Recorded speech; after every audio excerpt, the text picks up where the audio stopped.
começam a matar tudo que eles encontram pela frente, né? Uma onda assim de matança, de violência assim, totalmente irracional, né? E quantos não imitaram esse filme? Quantos não imitaram para desmentir tudo aquilo que muita gente falava, muitas discussões, né? Até então na época. Ah, será que os filmes realmente influenciam, não influenciam? Bom, acho que depois desse filme ninguém mais teve dúvidas, né? E, e até mesmo o casal aí, o casal, esse belíssimo casal Richthofen, né? Ele certamente, e não foi muito tempo depois desse filme, certamente esse casal Richthofen se baseou, se inspirou no filme do Stone. Certamente. Então, antes que alguém aí diga se isso tem alguma influência ou não, tá mais do que na cara.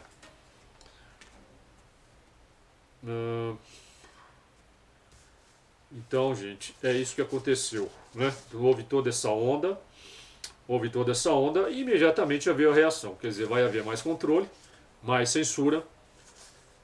Certamente vão querer desarmar ainda mais as pessoas, né? Sobre essas justificativas aí, né?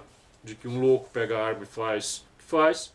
Então vai ser mais uma justificativa para aumentar o poderio do Estado. Eu não duvido nada, que todos esses casos estão sendo estimulados para gerar esta reação e que as próprias pessoas, a própria população, ela pede por um aumento no poderio do Estado.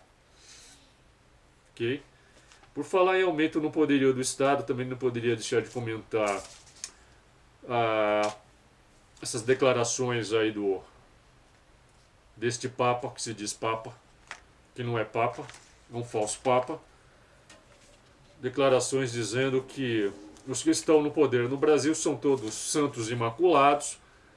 Não é? Ele disse aí na entrevista, ele disse que não há nenhuma, nunca levantaram nenhuma prova contra os que estão aí hoje no poder no Brasil. São todos santos, são todas pessoas irrepreensíveis, né? Bom, como eu posso mais falar de um Papa desse? Né? É gozado é que eu estou retomando aí umas pesquisas de muito tempo atrás, de 30 anos, uma pesquisa de 30 anos. Eu estou retomando as pesquisas sobre o Aladino Félix, Sábado de Noite, Sodino Craspedon, e andei aí entrevistando, né, novamente muitas pessoas que foram amigas do Aladino e tal, seguidores, e nessa daí eles me lembraram de um livro, e eu citei esse livro na minha tese, né, chamado Papa Vermelho, do qual eu não sabia muito, mas eles me informaram mais a respeito do que seria esse livro. Um livro inédito escrito pelo Aladino. O Aladino Félix, o mesmo que escreveu o Contato com os Discos Voadores, que foi atribuído aí, que foi por muitos ufólogos estelionatários, foi atribuído ao Oswaldo Pedrosa, que era um farsante. Infelizmente, até hoje, muita gente acredita ainda nessa história, infelizmente. Eu já escrevi artigos, mas não adianta. Artigos esclarecendo que o Aladino é que era o Dino Craspedon, mas aí que eu me pergunto, né?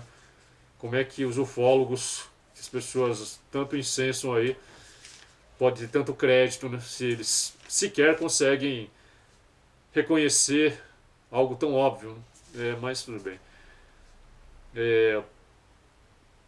Então o Aladino, ele depois que ele saiu da prisão, em 72, ele escreveu várias obras e deixou suas várias obras inéditas. Várias obras que estão sendo aí resgatadas pelo Edgar, que foi um grande amigo do Aladino. Ficou tudo na mão do Edgar. O Edgar, então, ele também possui essa obra, o Papa Vermelho. Né?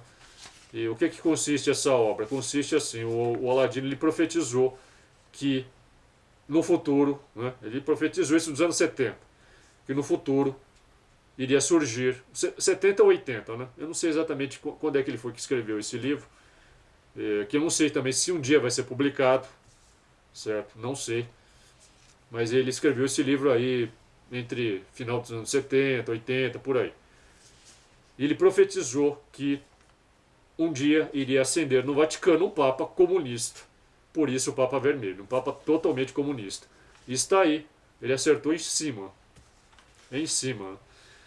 Não que os outros papas também não tivessem aí uma inclinação, né? Porque desde o Concílio Vaticano II, desde esse famigerado concílio, que todos os papas que seguiram-se ao Papa Pio XII realmente foram falsos papas, todos, sem exceção, né? Alguns em maior ou menor grau. Vamos dizer aí que o, que o Papa Paulo VI foi o pior de todos, né? Sem dúvida nenhuma. Até hoje foi o pior de todos, o que sucedeu ao João XXIII, né? Então, logo depois do Pio XII subiu, ascendeu ao papado, foi eleito o João XXIII, que também não era flor que se cheire, né? E certamente maçom, né? Certamente comunista também. Depois vem o Papa Paulo VI, que era um assumido socialista, tanto que apoiava o governo socialista italiano, deu muita força ao Aldo Moro. Ah, nós tivemos aí depois o triste caso aí do Papa chamado Papa Sorriso, o Papa João Paulo I, que ficou apenas um mês no pontificado, 33 dias para ser mais exato. Olha que número mais cabalístico, não? Significativo, não? E certamente o Papa João Paulo I foi assassinado. Claro que é aquilo também, como você não tem provas, fica como um caso Kennedy, né? Vai ficar eternamente como um caso Kennedy. Tudo foi acobertado, mas certamente ele foi assassinado. E isso, inclusive, está citado no livro, no filme do Coppola, né? No Poderoso Chefão 3. Isso está mencionado, está insinuado ali no filme do Coppola. Teria até o envolvimento da máfia, por isso que está no filme do Coppola. Aí você tem depois o João Paulo II, que foi um dos papas assim mais fake da história, né? Porque toda a mídia, né? Toda a mídia, como sempre, o pintou como uma imagem assim totalmente falsa, né? De que ele era é, um papa que estava lutando contra os últimos resquícios do comunismo no leste europeu. Claro, sem dúvida que ele teve um certo papel sim, né? Mas o comunismo no leste europeu já estava completamente, completamente moribundo, né? Então iria cair com ou sem Papa João Paulo II de qualquer forma, né? Lá com o Lech Walesa na Polônia, momento de solidariedade e toda a crise, vocês sabem muito bem, do mundo soviético. Então o comunismo ali iria cair de qualquer jeito. Só que o João Paulo II ele foi o Papa que mais deu força à teologia da libertação. Nenhum outro Papa deu tanta força à teologia da libertação quanto o João Paulo II, né?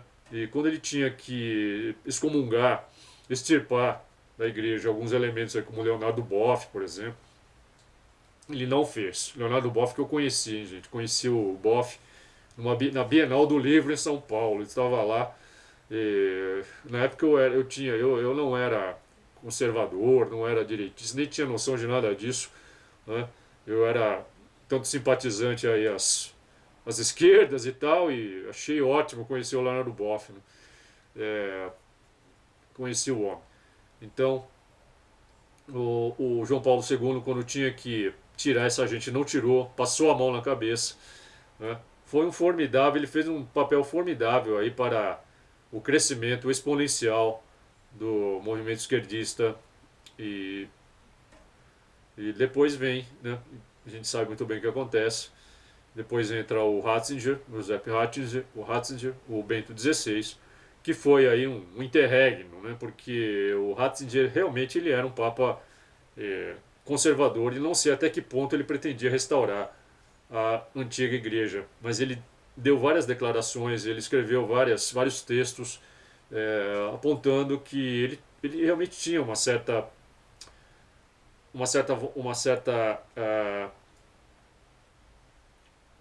inclinação, vamos chamar assim, vai. Ele tinha uma certa inclinação para tentar restaurar ao menos um pouco daquela igreja pré-concílio Vaticano II. Não sei também até que ponto ele falava isso, ele dava essas indicações com a forma de apenas iludir, né? De iludir, de até, ao iludir a massa, os fiéis, tirar um pouco do ímpeto da luta, né? Então muitos falam que na verdade o Ratzinger ele estava a serviço disso tudo e que ele apenas tratou de preparar aí o terreno para o Papa Francisco, né? Então, como o Ratzinger ele amorteceu muitas daquelas oposições, dos grupos mais conservadores que o viam como um conservador, como alguém que estava restaurando a igreja. Então muitos desses grupos baixaram as armas, né? Baixaram a guarda, e foi aí que propiciou, aí vamos chamar aí de avanço total dos cardeais, dos bispos comunistas, pedreiros que colocaram no poder o Papa definitivo deles, que foi o Papa Francisco, e que realmente consolidou uma igreja já completamente nova ordem, né? Nova ordem, irreversível. Acredito que não tenha mais como reverter. É muito difícil reverter o que já fizeram desde o Concílio Vaticano II e mais ainda com o Francisco aí, o Bergoglio. Vai ser muito difícil. O Bergoglio já não está muito bem de saúde, capaz que também não fique muito tempo. Certamente o que vai entrar será muito pior ainda que o Bergoglio. É isso mesmo, não tenho falsas esperanças. Será muito pior que o Bergoglio, né? E também a gente não sabe aí até que ponto as profecias são verdadeiras ou não. O fato é que diziam até que o último Papa, segundo muitas profecias, ia ser o Ratzinger, né? Não foi. Está aí o Francisco, e eu acho que estou vendo aí poucas pessoas hoje mencionarem as profecias que falavam aí do último Papa, né? Que, não me parece, também o Francisco também não será o último Papa. Ainda virá mais papas depois dele, né? E estaremos já totalmente mergulhados aí no reino do anticristo. Então, realmente estaremos mergulhando aí numa era, essa sim, das trevas, não aquela que chamavam de trevas. Agora sim nós estamos mergulhando realmente numa era totalmente satânica. Uh, então, pessoal, eu não vou ficar muito tempo falando. Eu vou apenas comentar então esses assuntos. Era só para mim falar rapidamente, né? Eu não vou mais fazer aqui uma exposição muito demorada, né? Eu tenho muito mais a falar, mas eu vou dividir os temas em outros vídeos, né? Eu vou apenas aqui ler aqui o que disse o Atílio Ramos. Eu já li o que ele escreveu no, se eu encontrar, né? Se eu encontrar aqui, eu encontrei, tá aqui. O que disse o Atílio Ramos, que é um ufólogo aí já veterano, e depois de uma postagem que eu fiz a respeito aí do meu artigo Aliens e Demônios, que saiu na última edição da Enigmas, na última edição da revista Enigmas de março, ele foi o único ali, praticamente o único, um dos poucos, né? O único não, teve outras pessoas também, que me deram uma força, que me deram uma razão, né? Porque nesses assuntos vocês sabem muito bem, né, que as pessoas estão todas aí viciadas nessa ideia aí de que os fenômeno UFO é extraterrestre e acabou, fim de papo, né? Eu vou falar mais a respeito disso no próxima live que eu vou fazer já colado a esta, mas não vou fazer aqui nesta mesma, tá? Para não ficar um vídeo muito cansativo, muito longo, e também para até não correr riscos, né, de eu falar algo nesse entreato e você pegar um vídeo de 3 horas e ter um vídeo cortado por uma única palavra que eu disse, né, involuntariamente às vezes. Então, eu estou sendo obrigado a. Espero que vocês compreendam os novos formatos aqui que eu vou adotar. Esse aqui eu estou só então respondendo aí algumas questões, e agradecendo, né, gente? Agradecendo e também solicitando aí novamente para que quem puder me apoiar, me apoie, por favor. É muito importante o apoio para a gente manter aqui a nossa independência, né? E para que a gente vá crescendo também né? E eu agradeço muito aí, principalmente quem me apoia no Patreon, né? Como a Maria Heloísa. Puxa vida, é muito importante. No Patreon eu tenho lá dezenas e dezenas de matérias exclusivas, inéditas, que eu só coloco no Patreon, né? Livros, coloco muitos livros também ali, e as pessoas podem ter acesso assim, em primeira mão, e é um material gigantesco que tem no Patreon, né? Apenas se tornando meu patrono, é algo assim muito simples, né? Então eu tenho que agradecer as pessoas que estão me apoiando. E o Atílio Ramos, ele escreveu, deu um testemunho extraordinário, extraordinário, né? Então ele escreve assim: ufólogos que apresentam casos e visões negativas de propensos extraterrestres são calados. Não encontram a mesma abertura que aqueles que veneram alienígenas, aproveitando para os incluir em conceitos raciais ou uma forma de culto aos Greys, sem considerar informações de que eles seriam, na verdade, criações biológicas para determinadas. Ei, ei, meu filho, é um gato. Para determinadas tarefas que já não foram. Para determinadas tarefas, criações biológicas para determinadas tarefas, aos quais já não foram encontrados órgãos vitais em seu interior. Tudo isso demonstra um grau elevado de desinformação sobre o fenômeno UFO, infelizmente. Sobre o tema, certa vez, num trabalho de campo com um renomado ufólogo já falecido, quando me confidenciou. Então vamos lá. Tudo isso demonstra um grau elevado de desinformação sobre o fenômeno UFO, infelizmente. Sobre o tema, certa vez, num trabalho de campo com um renomado ufólogo falecido, quando este me confidenciou, sou um cientista, mas às vezes se torna difícil não suspeitar que tenham uma conotação demoníaca. Em outras oportunidades fui convidado a uma reunião de um grupo de estudos importante no litoral paulista, onde alegaram a apresentação de extraterrenos. A princípio estranhei, mas dada a reputação do grupo e sua coluna no principal jornal de Santos, eu fui ao tal encontro. Encurtando a história, o tal alienígena me confidenciou ser, na verdade, um Exu e fazer uso daquelas imagens para ter a atenção das pessoas. Dessa é testemunho do senhor Atílio Ramos. Obrigado, Atílio. Então, acredito eu que muitas pessoas passaram por essas mesmas experiências, tiveram ficaram sabendo do que rola aí nos meios ufológicos. Eu mesmo eu vi quase tudo que eu vi nos meios ufológicos, das reuniões que eu participei, né, de alguns eventos que eu participei. Aquilo estava muito mais para satanismo do que para a ciência, né? Aliás, muito pouca realmente a ciência que se pratica na ufologia. Eu vi muito pouco, né? Nessas reuniões eu quase não via discussões científicas, eu só via ali discussões para ver quem é que iria ocupar tal cargo, quem iria promover tal evento, eram disputas por cargo, por evento, por quem eles iriam boicotar, quem eles iam convidar, né? Quem eles iriam privilegiar,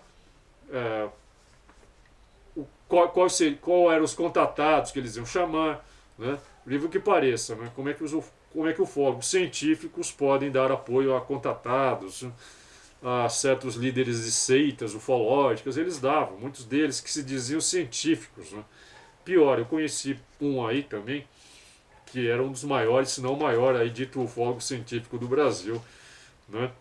Que enchia a boca para falar, eu sou da área científica, ufologia científica, e assim, por trás, né, fazia profecias, parecia mais um guru. Ele até dizia para mim, olha Cláudio, a qualquer momento está para chegar aí o dia em que os aliens irão aterrissar em massa, que irão pousar, né?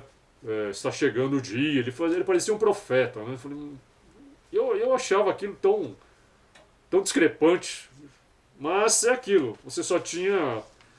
Era o máximo que havia de ufologia científica, né? Então, eu até, eu até o louvava e o apoiava, porque tirando isso daí, o que vinha depois era pior ainda, né? Então, como eu falei aqui, até vi o Flávio Pereira uma vez, né? Isso que eu estou falando não é o Flávio Pereira, é o outro. Eu vi o Flávio Pereira no programa do Goulart de Andrade. O Flávio Pereira, que escreveu livros eminentemente na área científica, escreveu livros maravilhosos, né? O livro Vermelho dos Voadores, ele escreveu um livro chamado Exobiologia, livros marcadamente numa área científica, mais da área oficialesca da ufologia, né? O Flávio Pereira ele gostava muito de se ligar a essa área oficial, ele tinha muito contato aí com oficiais, e ele até participou do DOPS, não sei se vocês sabem disso. Ele foi aí, esteve ligado ao DOPS nos anos 70, né? Mas eu não posso falar muito a respeito disso agora, um dia eu falo mais. Mas o Flávio Pereira, eu tô lá assistindo o Goulart de Andrade e de repente o Goulart anuncia que vai entrevistar o Flávio Pereira e tal. Eu fiquei ali na expectativa, esperando aparecer o Flávio. Na hora que aparece o Flávio, às 3 da manhã lá, né? O programa era, vocês sabem, o programa era de sábado de madrugada, né? Sábado para domingo de madrugada. Eu lá, acordado, aí, de repente aparece o Flávio Pereira, aonde? Aonde? No centro de Umbanda, né? Ele e o Goulart no centro de Umbanda e o Flávio Pereira ali, todo eriçado, né, todo entusiasmado ali porque estava achando aquilo, todas aquelas manifestações, aqueles espíritos, aqueles santos, aqueles Exus descendo lá nas mães de santo, nos médiuns, ele estava achando tudo aquilo ali uma, uma coisa assim fascinante, maravilhosa, né? Então, vocês não têm ideia, gente. A ufologia está muito ligada muito mais com espiritismo, com invocação de entidades do que propriamente ciência, né?